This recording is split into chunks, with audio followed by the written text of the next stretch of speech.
Hi, everyone. Thanks so much for joining us today. I'm glad you're here, and I'm really glad for my guest today to be here, Megan Leigh. And I'd um, like Megan, please, glad you could be here. And I'd like you to please tell a little bit about your story, however much you'd like to tell about how you came to do the work you're doing today. Oh, wait, before you do, I'd like to read your bio just so people know a little bit more about you. Megan Leigh is a certified herbalist and a seventh generation seer with a I'm not saying that right, synesthetic brain who sees letters and numbers with colors.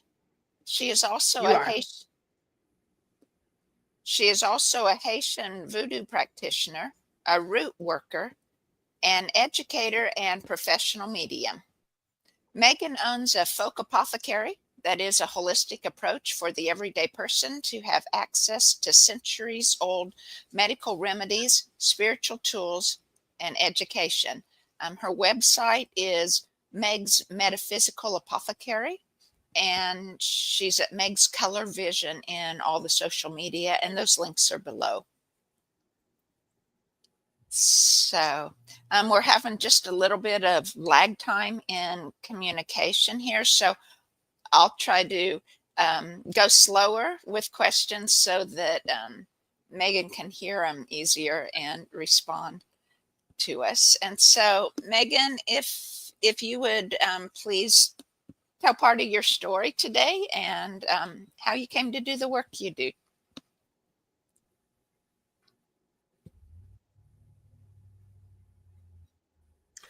Yes, sorry, it was a snowstorm, and so the internet lag time is a real thing right now. So apologies on that. So I have a folk apothecary, and I'm a folk herbalist. So, where I started in my journey was very young. I'm a seventh generation seer and folk practitioner. So, my grandparents and parents were the people who did not trust pharma. Mhm. We age about spirits and energy and communication, as well as how to make your own things, your own medicines, your own household cleaners, all of that. So, according to my family, I was about 2 or 3 years old when I would say something and they looked at me like, okay, she has the gift. She is a seer. And ever since then, when I asked, when was the very first time, my mom was like, I don't know. It was so normal in our family that it wasn't special. Nobody notated it of the day or around about what time. It was just something that we all did and talked about and a part of our family. So I've been doing professional readings since I was about 21. I've been reading my friends and family since I was 17, but doing it professionally since my early 20s. And then when I had kids, my kids were allergic to a lot of the household cleaners and red dye number 5 and all of that. So I became an herbalist. I needed to learn how to not only heal my children, but what do I do to clean or cook or make so that they wouldn't be allergic to it. Um, and as far as the synesthesia, I've had that my whole life. And it's kind of like a crossover in the brain for senses. So when everybody has a heartbeat that you can hear, but all sound, I see as shapes, colors, letters, sometimes numbers, a lot of geometry, shapes. And then I saw something, I will innately see it in my mind's eye, kind of like an old picture frame. Or I'll have a body sensation, like when you get the chills or you feel something on the inside. Except for me, it's pretty intense. So I was making a bunch of tools of how I could function in the world. And as I was doing readings, I was noticing there's a lot of energy sensitives out in the world and a lot of people with gifts with nobody to teach them and nothing to help them or nobody teaching them how to help them. So I created the apothecary with all of that going on. I was like, okay, if I'm going to make it for myself and a friend, I might as well make a bunch. And if I'm going to make something either cleaning wise or health wise, there's always someone asking me, oh, but can I have that as well? So I started a business from it. Well, I was looking through your website, through your store, and the cloak of invisibility vinegar really stood out to me. Could you tell me more about that?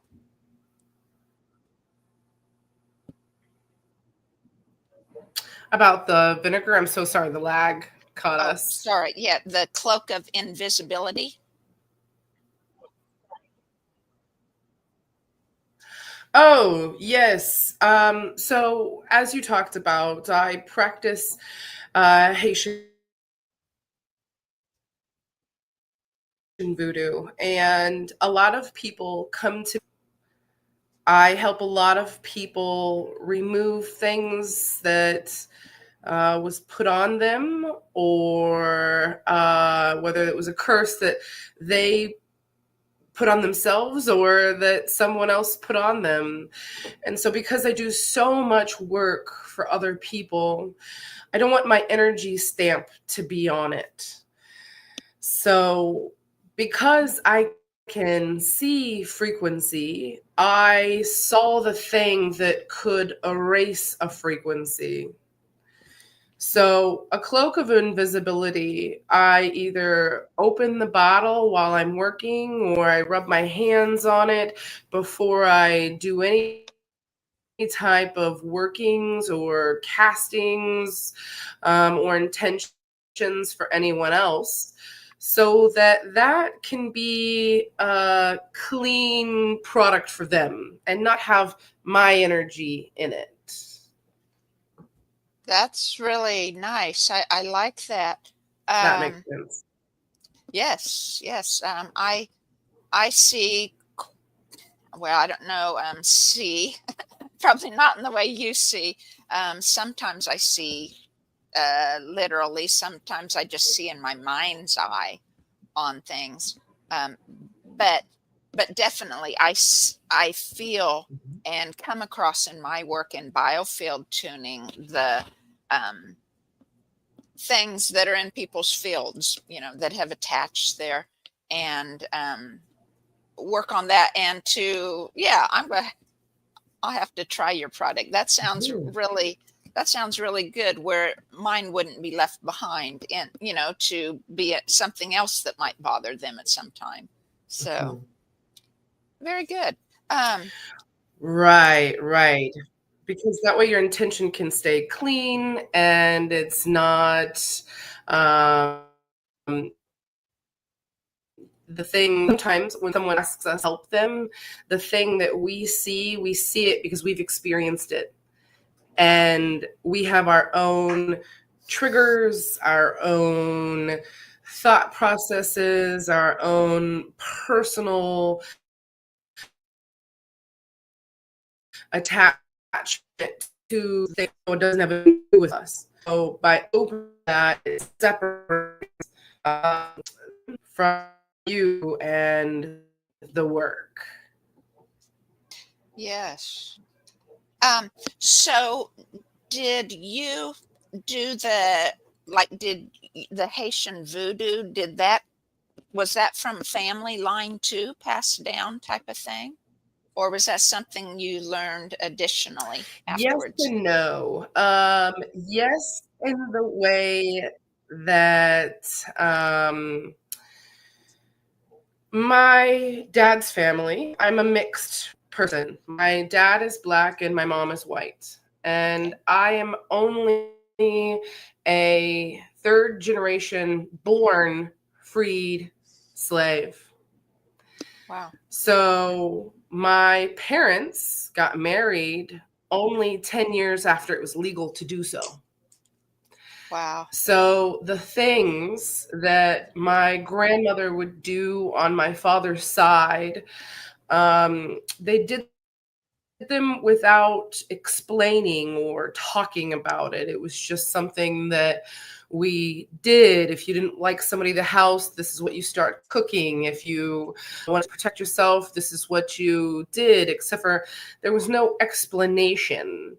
So when I did my ancestry and a deep dive of where I'm from, my family's from, I then found Haitian voodoo and was like, oh my gosh, this explains Mm. so much of what I was taught without anybody telling me the ceremony side of it.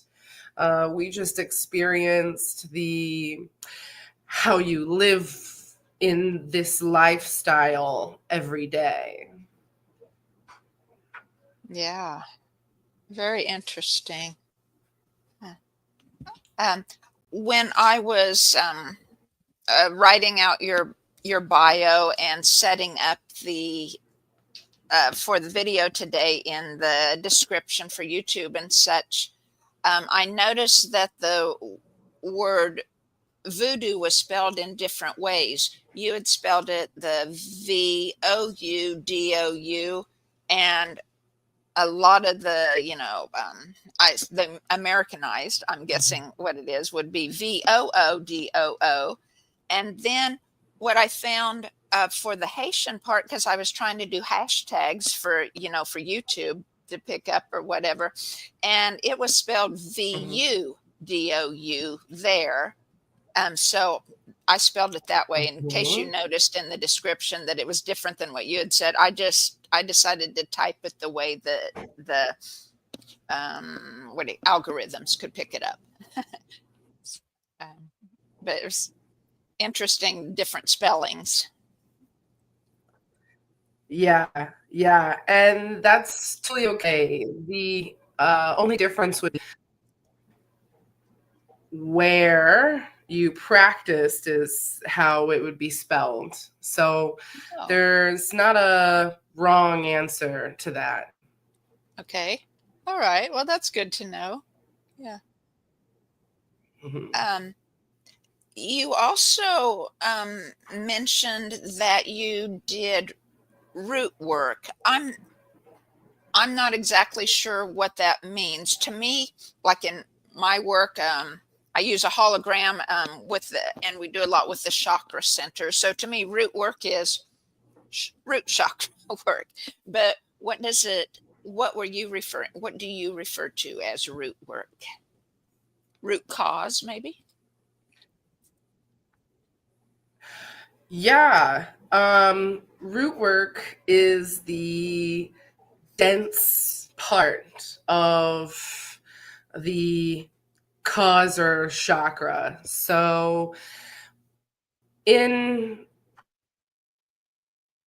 root work, I live and abide by the roots themselves. So I make the products that are solely out of roots, such as like dandelion root, things like that, Oh, okay. to get to the root cause of an effect. So I do a lot of energy work, but it's a very physical, bodied, earth-bound practice. Mhm. So, for instance, if you had seasonal depression, let's say, that is, people would treat it as, oh, it happens to everybody, it is cyclical, it's seasonal. But for me, I see seasonal depression as there is a trigger in that season that you need to do shadow work on. Mm-hmm. And then what does that shadow work look like? And why was that shadow there? And what of the earth can help you to elevate that happiness? Okay. Oh, very interesting. Yeah. So you said dandelion root. What other, like I make some of my own medicinals, mainly salves or tinctures, or I'm just starting to learn essences is what I'm working on now, but to experiment with. But so I use dandelion root and comfrey root. Let's see. Oh, burdock. Burdock root is very powerful. um, but what Yes. roots do you use?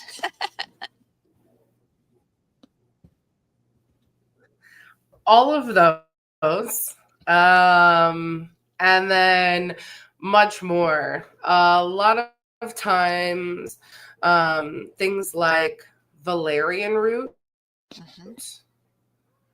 is really good for the system and the body. Or even if, for instance, I was using a rose, I would use the rose petals as the flower essence, Mm-hmm. and then use the rose branch and the magical practice, and then the rose root in a bath or a tincture to get to the root of your own beauty, or how you see beauty, or what Nice. perceptions of beauty cast upon you. Mm-hmm. Yeah. So we use the whole plant. Neat. Very. So, like the rose would, beside beauty, it's also, I guess, a symbol of passion or love. Would that be able to use the root for, like you said, the root for, say, loving yourself more, or perhaps in a relationship that you hope to improve to?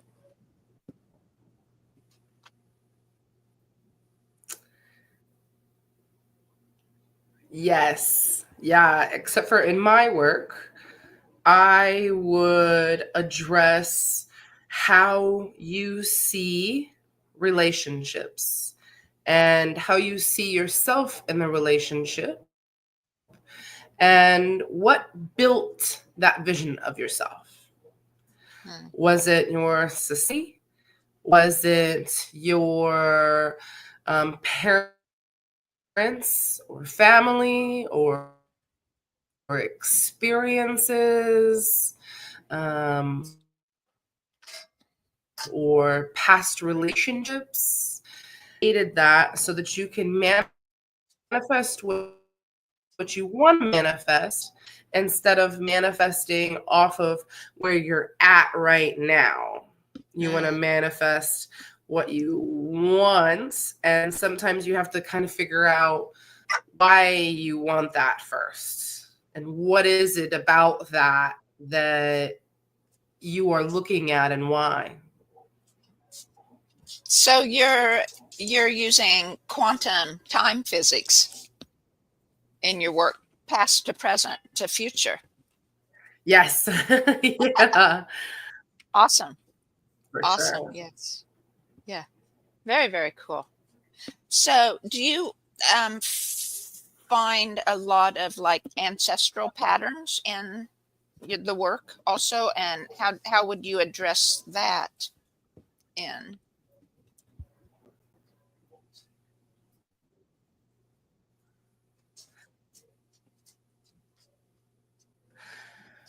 I'm so sorry. The lag cut right as you said, find. Do I find? And then Oh, it sorry. skipped again. I'm so sorry that it's Oh, this laggy. that's okay. Everybody understands how, I mean, we don't have control over how the internet speed is. Um, Yeah. I, I, I do much ancestral clearing work, and helping the ancestors transition Oh. to the oneness. And so, so much of how, Mhm. so much of how my own clearing my own work or my own shadow work, like you would say, is I have found inherited things, right? Either from ancestors, or I'm finding more and more evidence of inheriting it from past life things too. And Mhm. so, do you find Yes. that in some of your work? And how do you treat that with your folk apothecary too?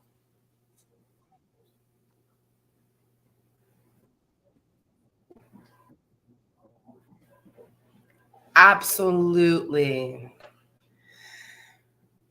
When we are children, um, for instance, I've got a 3-year-old who tells me when I was a grown up, I had 3 boys and we had this thing that we're eating right now.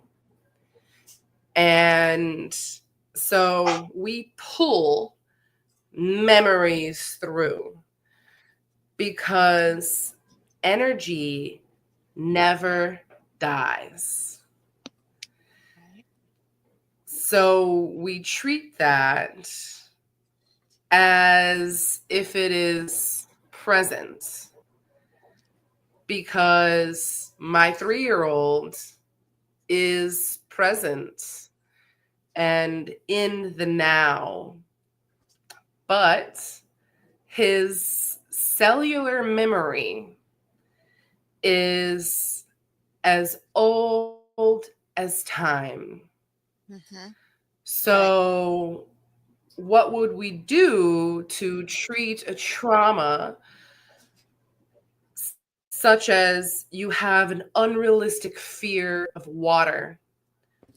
So, if you were drowned in a past life, that would affect how you would feel about water, no matter what your upbringing was.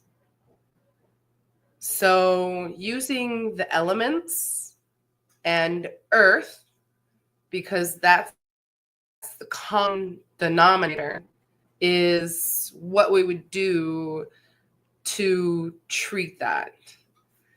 And I love that you help souls ascend in their own soul path.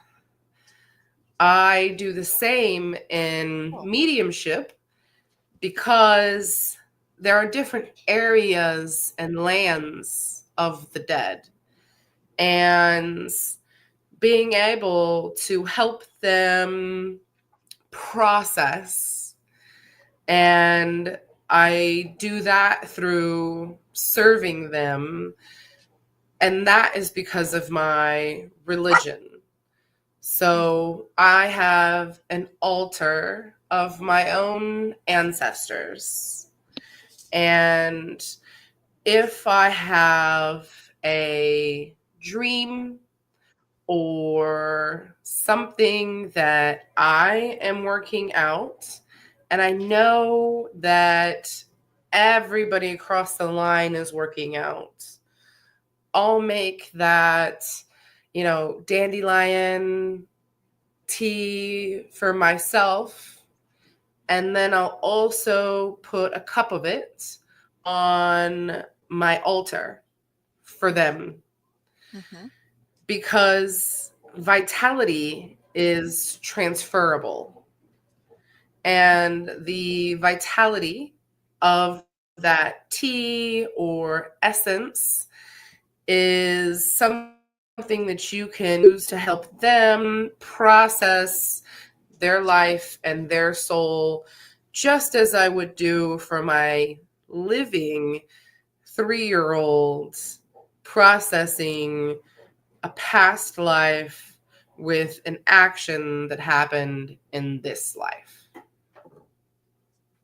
Beautiful. I have a 3-year-old granddaughter, and she has an extreme fear of bugs, of most any kind of bug, except she knows granddaddy spiders don't hurt her, and she's learned roly-polies are okay.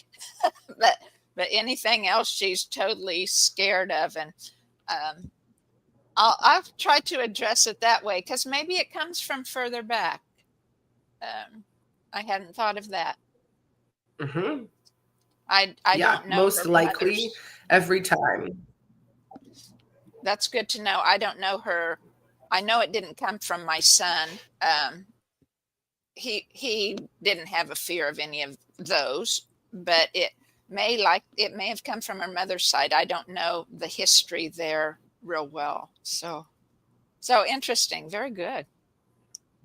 Very cool. Or even her own past life of being buried alive, or any of those things of being attacked by anything where the bugs were coming to get you. That's in her own cellular memory. So too, yeah.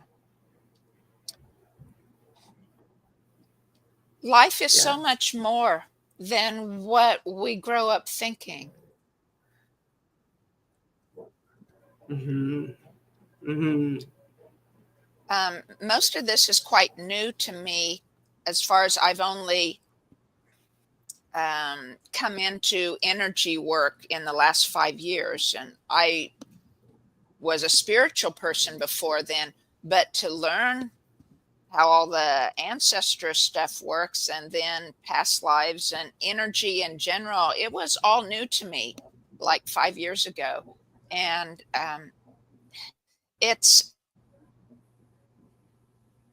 I have found in meditation and that people used to all know this, and so then you would train your children in the knowledge they needed, right? But it was lost, millennia ago, probably, right? Some of it, and we don't have what we need anymore. Mm-hmm. Yeah. Yeah, it's in the world conquering, it got lost. So when we when the Catholic Church took over the belief system in France in the 14th century, it was punishable by death to contact any of your ancestors. So before that, it was their way of life, but it couldn't be because they could no longer practice that. And it only takes 3 generations to erase an entire culture. Wow. Wow. Mm-hmm. Yeah. 3 generations. Yeah. And if you were, taught by the society that it was such a bad thing to talk to the dead, for instance, then you completely forget that that was our entire human race's thing that they did. The entire human race used to speak to the dead. But until when was it punishable by death, and did an entire religion say, do not do that? Yeah. Yeah.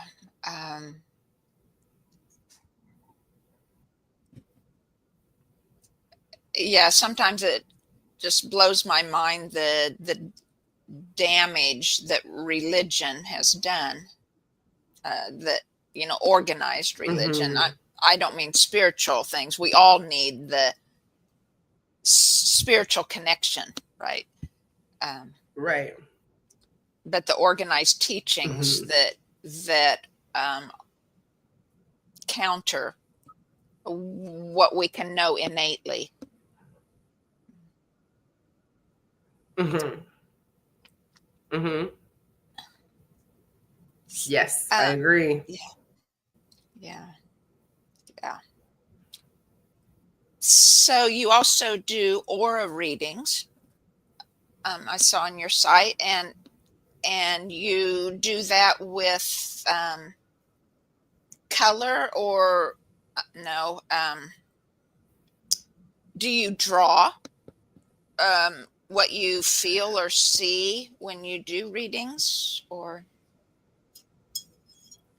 Yes, yeah, I do. I paint them with acrylics because for me, having something to do in the physical plane when I go so far in the astral plane or in the land of the dead or the celestial plane brings me back to I'm not done until the painting is done. And when the painting's done, I'm just done. We're done. I come back to my body.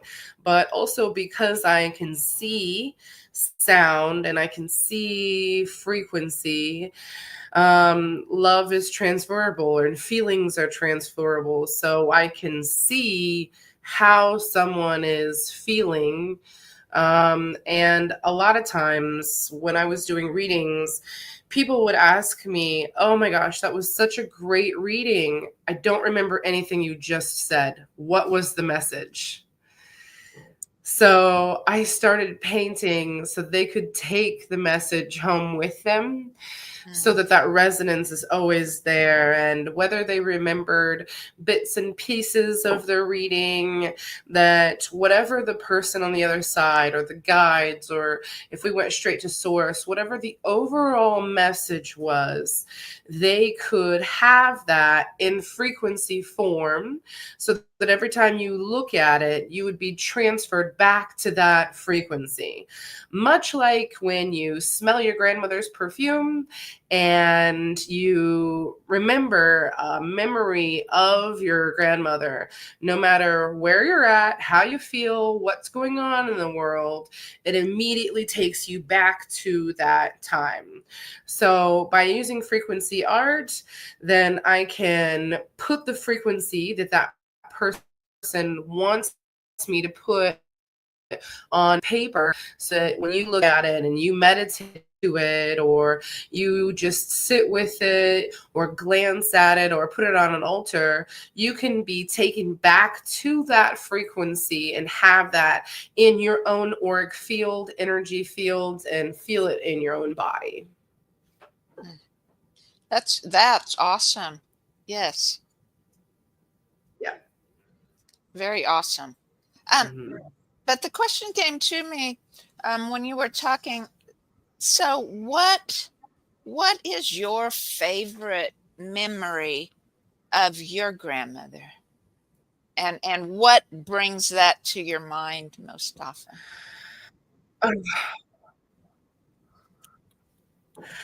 I love that. Thank you for asking.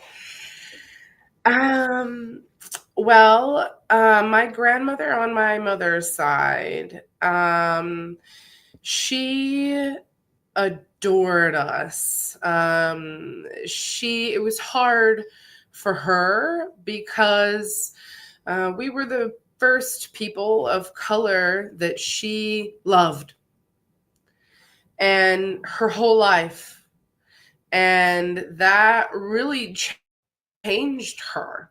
She went from disowning my mother, literally walking on the other side of, the street so that she wouldn't be on the same side as someone who was with a person of color, to absolutely loving these children of color. So my favorite memories of her would be feeling that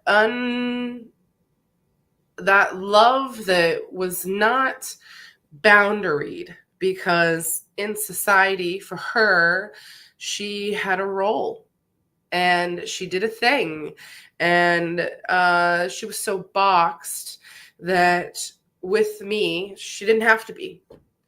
She didn't have to be boxed. She could just love and play with me and not have to worry about anything or anyone being in her sphere.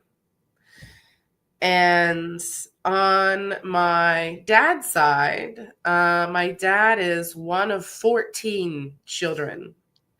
So my grandmother on my dad's side, my favorite memory of her is she would cook these massive meals.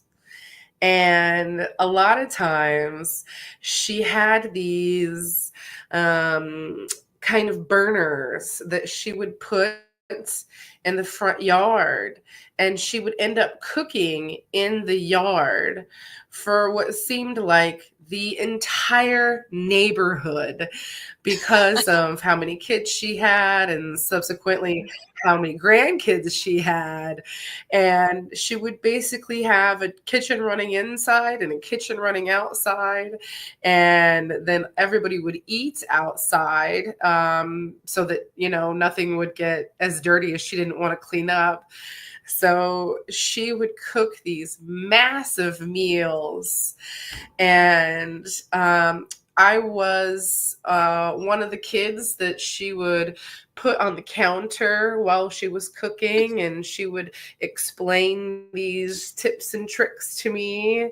Or I would be running food in or out to the other person making that half of the dish. And she spent a lot of time feeding that many kids and grandkids. And that was one of my favorite memories of her. Ah, yeah, very good. Very beautiful. Uh, I guess I kind of relate to your grandmother on your mother's side somewhat, in that my little 3-year-old granddaughter is biracial, and it's her mom is the first Mm-hmm. Black that has come into our family.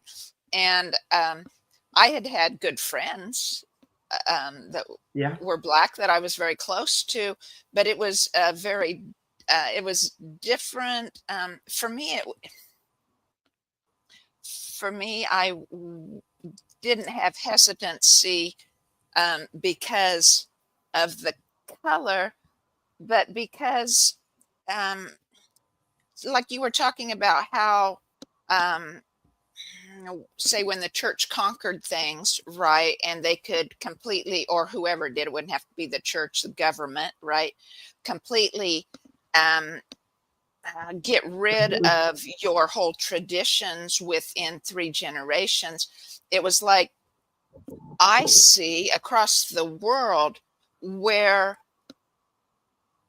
the and not that it's bad in itself, the biracial of any kind, it is fine if the people are doing it, are getting together because of love and respect, good relationships and things. um, but I think so often, um, powers in the world that shouldn't be in control of our lives are steering the younger generations for the last 50 years, probably even, into more of these relations for the purpose of getting rid of some of the old traditions and moral standards, perhaps, of Yes. various groups. And that's what I held against it. Um, but it's been so good Mm-hmm. to have the love with the child there to um, overcome that within myself, right? Yes. Yes. And good for you. And good for you. Because that's what it takes, is love. That's what it takes to battle anything inside your own self, and inside of your own system is love. Yeah. It And is so holding on important. to that is what makes the impossible possible. The magic, right? Love's a magic. Yes. Yes. And I like that really tied into, because another one, so many of your apothecary things were so interesting to me. And but another one that caught my eye was the money powder. And because money has the energy of love, because it's how the universe shows its love to us, right? Mhm. And how it takes care of our needs. So there's so much of an energy of love with money. And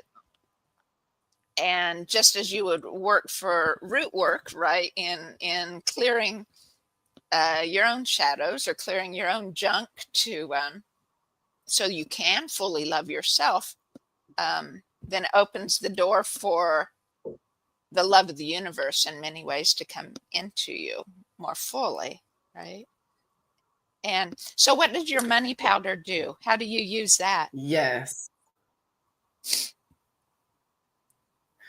So those powders are very traditional in the African American practice. We call them foot traffic because it's not a hope and a prayer and a wish. It's a do this and this happens. So those whole lines of powders are created because sometimes there are not opportunities for us to make money, or there's not an opportunity for us to accept the love or the assistance or whatever it is for that money to come into us. So I created the money powder to sprinkle specifically on the thing that you need money for. So a lot of traditions, will blow cinnamon into your door at the first of the month to bring money and prosperity into the home all month long.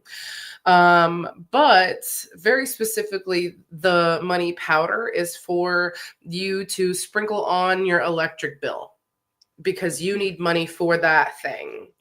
Or I had a woman who couldn't sell her boat. So she sprinkled money powder on her boat and then was in a bidding war of who wanted to buy that boat. Um, so it's really for a specific thing that you need money for so that you can overcome whatever it is that's blocking it and not allowing that money to come into you on that thing. So making your entire life prosperous or having a bigger salary or having bigger money come to you is a whole nother process. But for foot traffic powder, it is a thing that goes in and comes out of your life quickly. It's not something that stays. So I tell people, don't sprinkle that on the thing if you want long-term money. That is instantaneous money for the thing that you need to pay right then. Very cool. Yeah. Very, very cool. Yeah. So what is your favorite of the products that you have?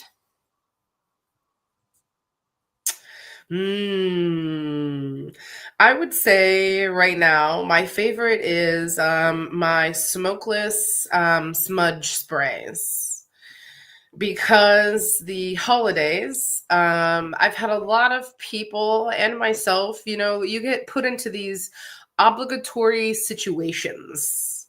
where you have to be around energy that you wouldn't have chose for yourself to be in if it was in any other scenario, but it's a holiday. So when you as a body or an energy system is put into or around energy that you don't like, we as a human, just regular human race, we mold that over in our heads, in our systems. You think about all the time, oh my gosh, I can't believe they said that or did that, or the audacity, or oh, I don't want to do this. And then you think about it over and over and over and over and over again until that runs its way out of your system. So I created a spray, the smokeless smudges, because respiratory health is so important right now. We are in the era of respiratory health.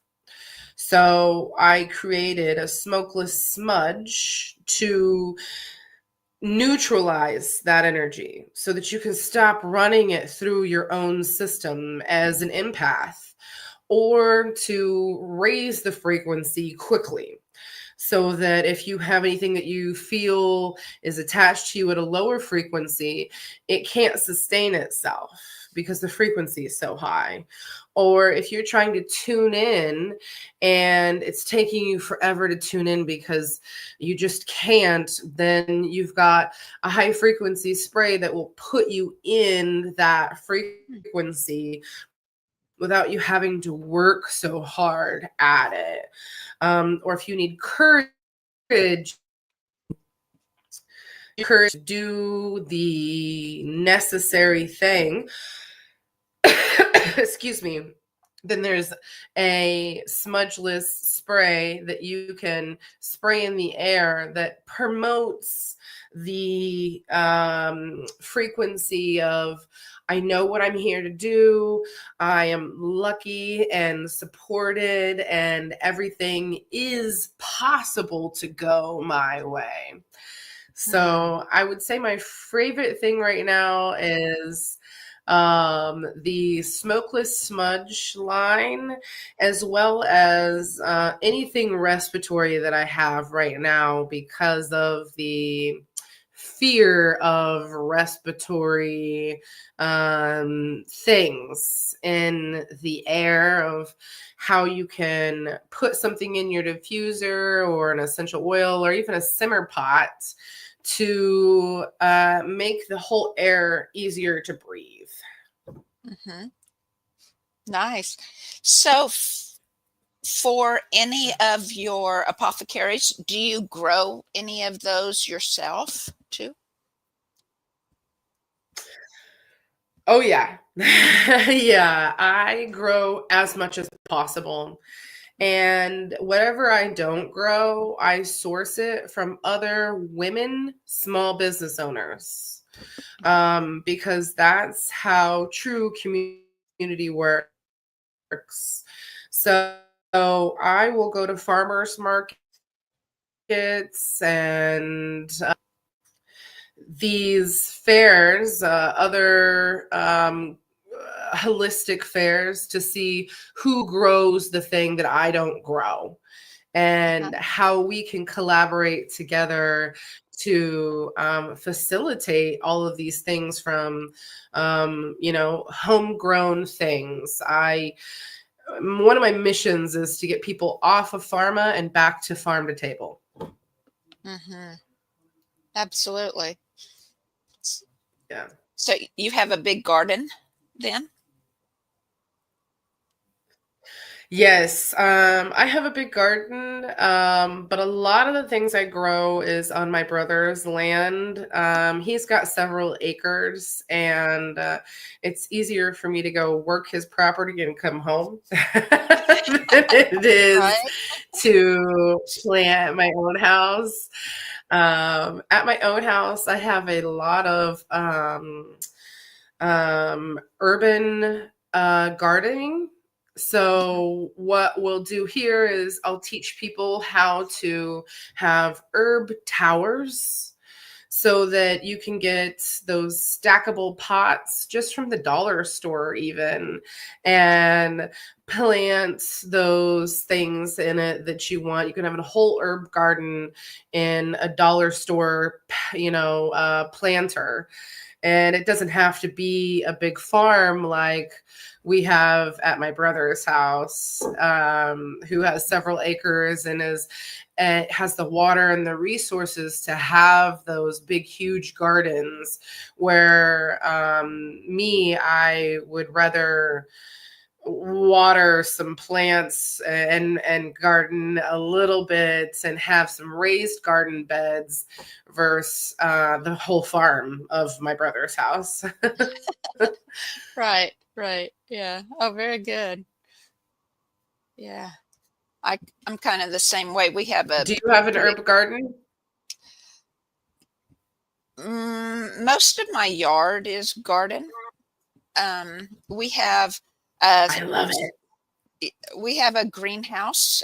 Right now, we're hoping that spinach and kale will survive these freezing temperatures for a week, or sub-zero, right? We're Yes. a high of 5 today or something. I don't know what it is.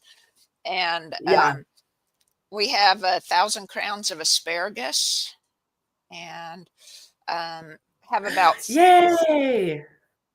30 blackberry bushes, and lots of stuff. And then there's the herbs that I grow. Yeah, and many of them are the medicinal weeds, because many are weeds. But so the yard's Yeah. covered, Yeah. and I go out and pick them. Yeah.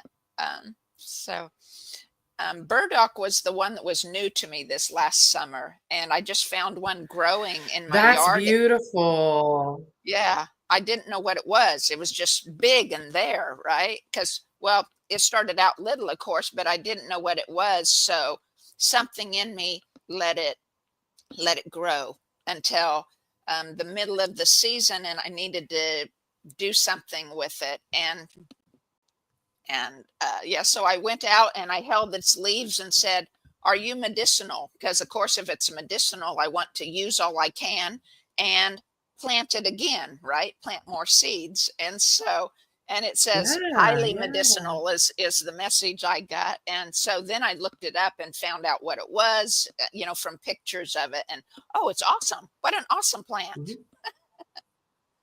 Yeah. Yes. So I saved the Yeah, I roots and love the leaves and that. the flowers and the seeds. Yeah. And it's fun, right? Yes. So It is. It is. I teach a lot of people their yard weeds are medicinal.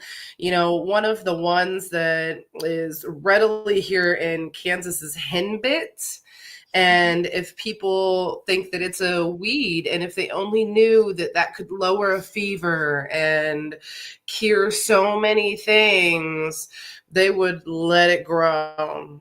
But that's right. society wants the green cut HOA approved yard. Yeah. Yeah. Cleavers is another very fond one of mine. Do you have cleavers at your house? Yes. Yes. Yes, I do. Yes. It's just awesome. Yeah. And of course, yarrow that grows anywhere, the Mhm. wild yarrow. And oh yeah, so many awesome Oh things. my gosh, which is so good for any cuts, any scar tissue. You chew some yarrow and put it on a cut, it will heal it as quick as could be. Yeah. Yeah. So But many that's things. all folk taught, those oral traditions of what was passed down between what would happen. If, when I was a kid, my folks were farmers by choice or force. And they would, if you fell and got cut, they would be like, "Oh, go find this plant and do this and this and this," or all of those oral traditions kind of got lost. And I'm hoping to collaborate with a lot of people who are doing Kansas native plants, Missouri native plants, and what did they do with those plants, and what did that look like? What medicinal uses did they use for that?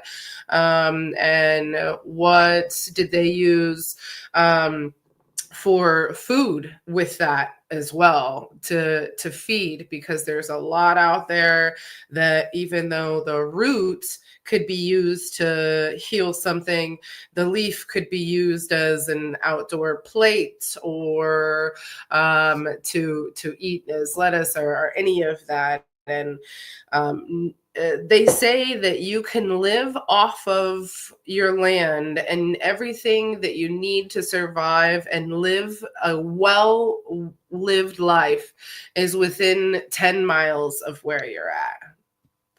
You just have to seek it out and have the knowledge of what to do with that and how to prepare it and consume it or use it.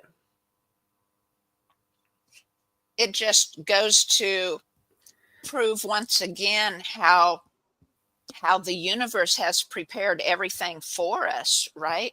So the same health problem you might have wherever you're living, there's going to be plants or things from nature around that you can use within your area, and it might be totally different from the person that's 200 miles or 1,000 miles away from you, but they're both going to work.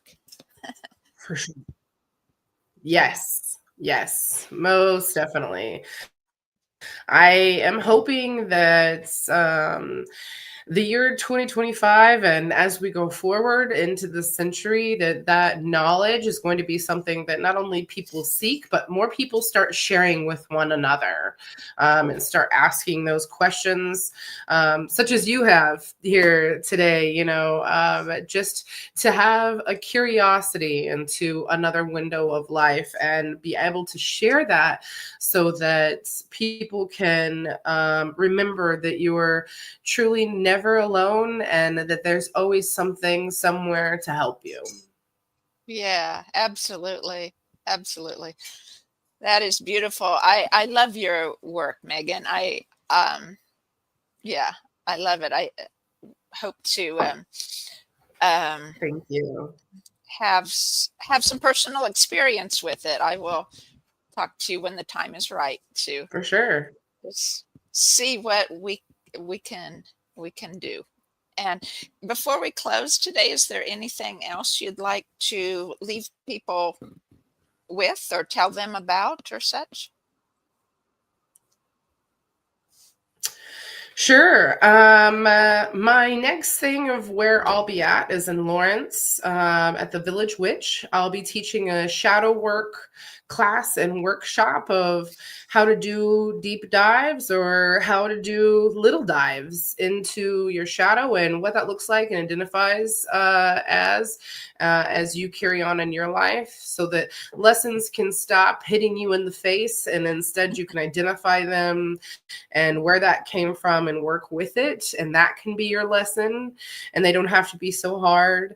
And then fair season for me starts in March. There will be a fair. My first fair is the Spark of Life in Manhattan. And following that will be the Casey Metaphysical Fair in March at Harrah's Casino. So no matter where you're at in the States, I'll be somewhere close in March. So if you follow me on social media, it makes Color Vision. You can see where we'll be at and what we'll be doing to help near you. All right. And I just wanted to say for people that didn't know that the towns that you were referring to were in Kansas. But so much Yes, of the work Kansas and is Missouri online most. too. Yeah. You do a lot of work online Yes, too, most though, right? definitely. Yeah. All right. Awesome. Absolutely. Yeah. So very good. Well, hang on just a little bit, Meg, and I'd like to thank everybody so much for watching today or whenever you're watching. And we hope that you enjoyed this conversation and learned something and can put some thought into what you heard. And so we'll catch you next time. Thank you, Sarah. You're welcome.